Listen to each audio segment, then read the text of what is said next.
My இந்திய அரசு நேயர்களுக்கு வணக்கம். கடுமையான தேர்தல் பிரச்சாரம், அனல் பறந்த தேர்தல் பிரச்சாரம் நாளை மாலை 6 மணியுடன் நிறைவடைகிறது. வருகிற 23ஆம் தேதி வியாழக்கிழமை காலை முதல் வாக்குப்பதிவு தொடங்க இருக்கிறது. இந்த தேர்தல் பிரச்சாரத்துல அனைத்து பேச்சாளர்களுமே எதிரிகளையும் எதிரில் இருக்கக்கூடிய கடுமையா விமர்சனம் பண்ணி தேர்தல் பிரச்சாரத்துல களமாடினார்கள். இதுல அனல் பறந்த தேர்தல் பிரச்சாரத்துல அண்ணாமலை அவர்களுடைய பிரச்சாரம் ரொம்பவும் எதிர்பார்க்கப்பட்ட ஒரு பிரச்சாரமாக இருக்கிறது. என்டிஏ கூட்டணி, அதாவது பாஜக வேட்பாளர்களுக்கு மட்டுமல்ல, அதிமுக கூட்டணி கட்சி தலைவர், கூட்டணி கட்சி வேட்பாளர்களுக்கும் அனைத்து வேட்பாளர்களுக்கும் களம் இறங்கி அண்ணாமலையுடைய அதிரடி அனல் பறந்த தேர்தல் பிரச்சாரம் இருந்தது. இங்க பாத்தீங்கன்னாக்கா அண்ணாமலை தேர்தல் பிரச்சாரத்துல பல்வேறு விமர்சனங்களை முன்வைக்கிறார். புரட்சி கலைஞர் விஜயகாந்த் அவர்கள் அவருடைய ஆவி பிரேமலதா அவர்கள்கிட்ட புகுந்துச்சு. அதனாலதான் விஜயகாந்த் அவர்கள் எப்படி உண்மை பேசுவாரோ அதே போல பிரேமலதா விஜயகாந்த் அவர்களும் உண்மையை பேசுறாங்க. அவங்க பேசலைங்க, விஜயகாந்த் அவருடைய ஆவி போய் பிரேமலதா மூலியமா பேசுது அப்படின்னு ஒரு விமர்சனத்தை முன்வைக்கிறார் அண்ணாமலை அவர்கள். ஏன் அப்படின்னா, சேலத்துல நடந்த ஒரு பொதுக்கூட்டத்துல தேர்தல் பிரச்சார நிகழ்ச்சியில முதல்வர் ஸ்டாலின் அவர்கள் இருக்கிற மேடையிலேயே பிரேமலதா விஜயகாந்த் அவர்கள் ஒரு விஷயத்த பேசிட்டார். அது எல்லாருக்கும் தெரிஞ்ச விஷயம். அதாவது தமிழ்நாட்டில் திராவிட ஆட்சி, அதாவது அண்ணன் ஸ்டாலின் அவருடைய ஆட்சியில மிகப்பெரிய திட்டங்கள் எல்லாம் கொண்டு வந்திருக்கிறாங்க. மீண்டும் 2வது முறையாக ஆட்சி அமைக்கணும், அண்ணன் மீண்டும் முதல்வர் ஆகணுங்க அப்படிங்கிறதாரோ நிப்பாட்டிட்டு இருந்தாங்கன்னா பிரச்சனை இல்லை. அதற்கு மேல ஒரு படி போய் என்ன சட்டம் ஒழுங்கு சிறையில் போதைப் பொருள், கஞ்சா, பெண் பாலியல் செண்டல்கள் இதெல்லாம் நடந்தது. இது ஒரு குற்றத்தை தவிர, இந்த குற்றத்தை தவிர வேற ஏதோ நீங்க சொல்ல முடியும் அப்படின்னு பேசினது இது தமிழ்நாடு அளவுல பெரிய பேசுபொருளாக ஊடக அளவுல பேசிட்டாங்க. ஆனால் அது மிகப்பெரிய ஒரு தாக்கத்தை இந்த தேர்தலை சந்திக்குமா? அதாவது அண்ணாமலை அவர்கள் ஒரு முன்வைக்கக்கூடிய ஒரு பிரச்சாரத்துல முன்வைக்கக்கூடிய விமர்சனம் என்னன்னா, விஜயகாந்த் அவர்களுடைய ஆவிதான் பிரேமலதா மூலியமா பேசுது, உண்மை பேசிட்டாங்க அப்படிங்கிறது. தேர்தல் பரப்புகிற நேரத்துல எதிரிகளை வீழ்த்தணும் அப்படின்னா பிரச்சாரத்தை வலிமையாகவும் கடுமையாக இருக்கும், அது எல்லாருக்கும் இருக்கும். ஆனால் சில நேரங்களில் நம்மளை அறியாமலே சில உண்மைகளை பேசிடுவோம் பார்த்தீங்களா, அதுதான் பிரேமலதா விஜயகாந்த் அவர்கள் அந்த பரப்புரை நேரத்துல பேசிட்டாங்களோ அப்படின்னு மக்கள் மத்தியில ஒரு விமர்சனம் இருக்கு. இங்க பாத்தீங்கன்னா கமல் அவர்கள், கமலையும் விட்டு வைக்கவில்லை அண்ணாமலை. அங்கே காசுக்கு மேல கூவாதீங்க அப்படின்னு கமலை பார்த்து கூட அண்ணாமலையினுடைய விமர்சனம் கடுமையாக இருந்தது. இங்க தஞ்சாவூர்ல விசிகானுடைய தலைவர் தொல் திருமாவளவன் அவர்கள் தேர்தல் பிரச்சார நேரத்துல விஜய் மீது கடுமையான ஒரு விமர்சனத்தை முன்வச்சார்.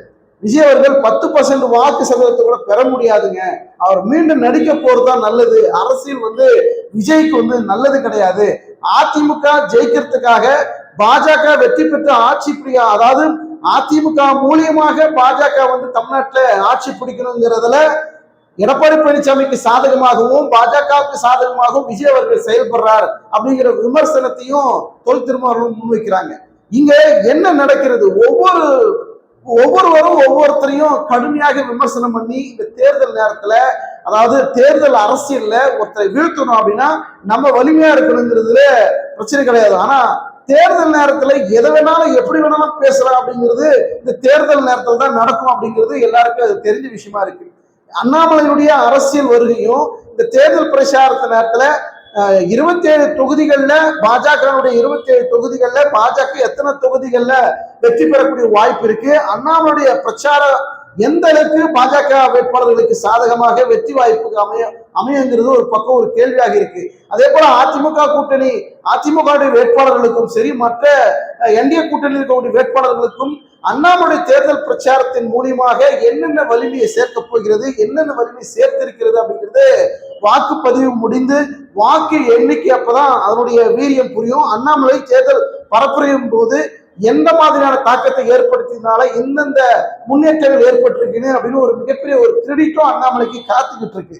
இப்படி இருக்கிற சூழல்ல பாஜகவுக்கு ஒதுக்கப்பட்ட 27 தொகுதிகள்ல கிட்டத்தட்ட 8 அல்லது 9 தொகுதிகள் பாஜக வேட்பாளர்கள் வெற்றி பெறுவதற்கு வாய்ப்பு இருக்கு. 27 8 அல்லது 9 தொகுதிகள் வெற்றி பெற வாய்ப்பு இருக்கு.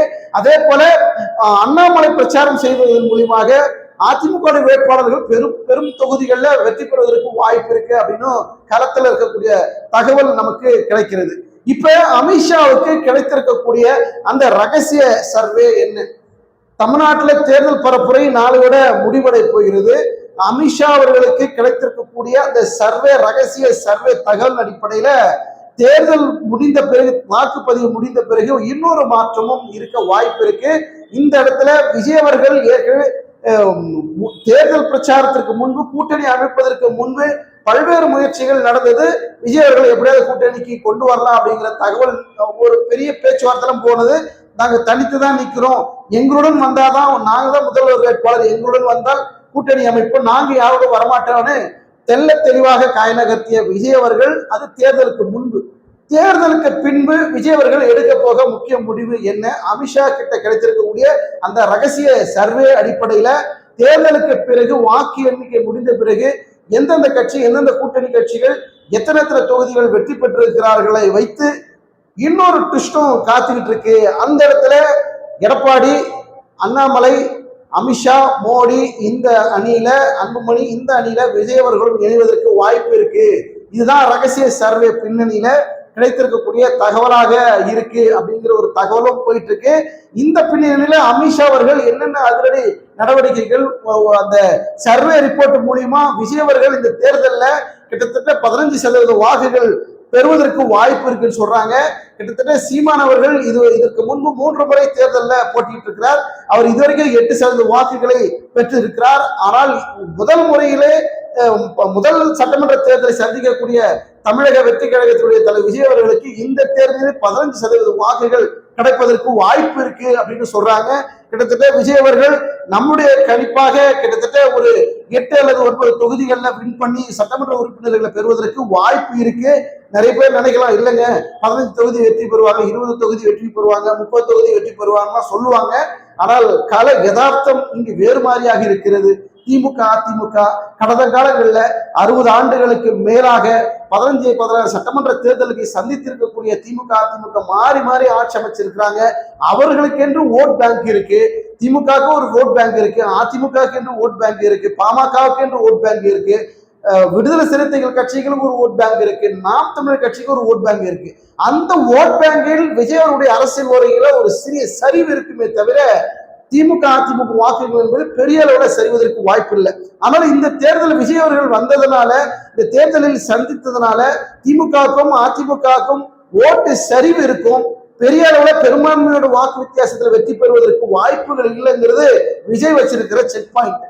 சோ இந்த அடிப்படையில அமித்ஷா அவர்களுக்கு கிடைத்திருக்கக்கூடிய சர்வே அடிப்படையில தேர்தலுக்கு பிறகு இது வேறு மாதிரியான முடிவை எடுக்கக்கூடிய ஒரு சூழல் இருக்கும். விஜய் அவர்கள் அடுத்த கட்ட முடிவு என்ன எடுக்க போகிறார், விஜயனுடைய அடுத்த முடிவு என்னவாக இருக்கும் அப்படிங்கிறதா மிகப்பெரிய எதிர்பார்ப்பை ஏற்படுத்தியிருக்கு.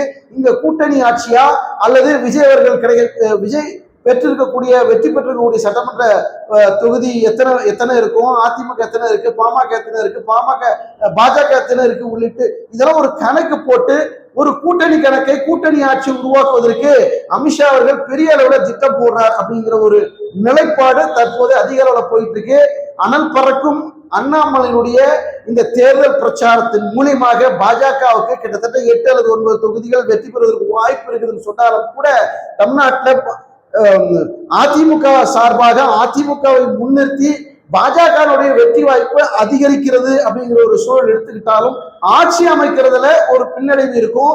அந்த ஆட்சி அமைக்கக்கூடிய தொகுதிகளின் அடிப்படையில 118 தொகுதியில வெற்றி பெற்றால் ஆட்சி அமைக்கக்கூடிய ஒரு சூழல் ஏற்படும். அப்ப இந்த பின்னணியில விஜய் அவர்களுடைய ஆதரவும் இந்த இடத்துல தேவைப்படக்கூடிய ஒரு சூழல் ஏற்பட்டால் இங்க டீலிங் வேற மாதிரியாக போகும். தேர்தலுக்கு முன்பு, தேர்தலுக்கு பின்பு கள நிலவரமே மாறலாம் அப்படிங்கிறதுதான் அரசியல் வட்டாரத்துல பேசக்கூடிய பேசுபொருளாக இருக்கு. விஜய் அவர்கள் அடுத்து என்ன தேர்தலுக்கு பிறகு என்ன முடிவெடுப்பார், அவருக்கு 10-15% வாக்குகள் பெற்றாலும் கூட தொடர்ந்து அரசியல் பயணத்தில் தொடர்ந்து இருப்பாரா அல்லது சினிமா நடிக்கிறதுல அவர் அந்த இடத்துல கவனம் செலுத்துவாரா, இந்த தேர்தலை சந்தித்து விட்டு விஜய் அவர்கள் எடுக்கக்கூடிய முடிவின் அடிப்படையில தான் திமுக அதிமுகவுக்கு இருக்கக்கூடிய அந்த காரஞ்சாரமான அந்த அரசியல் முன்னெடுப்புகள் விஜயை வைத்துத்தான் அடுத்த கட்ட காய்நகர்த்தலாக இருக்கும். பாஜக இந்த இடத்துல எப்படி அதை கையாள போகிறது, அண்ணாமலை வைத்து எடுக்கப்பட்டிருக்கக்கூடிய அந்த கருத்து கணிப்பு சர்வே அடிப்படையில அபிஷேக் எடுக்க போகக்கூடிய முக்கிய முடிவுகள் தேர்தலுக்கு பிறகு அதிரடியாக இருக்கும். விஜய் அவர்கள் எந்த இடத்தில் இருப்பார், அடுத்து அவர் என்ன முடிவெடுப்பாருங்கிறதுதான் மிகப்பெரிய கேள்வி எழுப்பியிருக்கு. பொறுத்திருந்து பார்க்கலாம். தேர்தலுக்கு பிறகு விஜய் அவர்கள் எடுக்க போகும் முக்கிய முடிவுனால தமிழக அரசியல் களமே மிகப்பெரிய அளவுல மாறக்கூடிய ஒரு சூழல் இருக்கு. விஜய் அவர்கள் எந்த இடத்தில் இருப்பார், இங்க என்டிஏ கூட்டணிக்கு சாதகமாக இருப்பாரா, தனித்தே தான் இருப்பாரா, இல்ல வேற என்ன முடிவெடுக்க போகிறாருங்கிறதா மிகப்பெரிய ஒரு கேள்வி எழுப்பி இருக்கு. நீங்க என்ன நினைக்கிறீங்க? விஜய் அவர்கள் யாருக்கு ஆதரவை தெரிவிக்கக்கூடும்? தேர்தலுக்கு பிறகு விஜய் அவர்கள் பெற்றிருக்கக்கூடிய அந்த சட்டமன்ற உறுப்பினர்களை வைத்து அவர் தனியாகவே களத்தில் அரசியல் களத்தில் நீடிப்பாரா, அல்லது மாற்றாக என்டிஏவுக்கு அதிமுகவுக்கு ஆதரவு கொடுத்து கூட்டணி ஆட்சி அமைப்பதற்கு சாதகமாக இருப்பாரா, ஆதரவோட நின்று என்டிஏ கூட்டணி ஆதரவு தெரிவிக்கிற மனப்பான்மையில் களத்தில் இறங்குவாரா? விஜய் அடுத்து என்ன முடிவெடுக்க போகிறார் தேர்தலுக்கு பிறகு? பொறுத்து பார்க்கலாம். உங்களுடைய கருத்துக்களை மறக்காம கமெண்ட் செக்ஷன்ல பதிவு பண்ணுங்க. மீண்டும் அடுத்த ஒரு வீடியோவில் சந்திப்போம். நன்றி, வணக்கம்.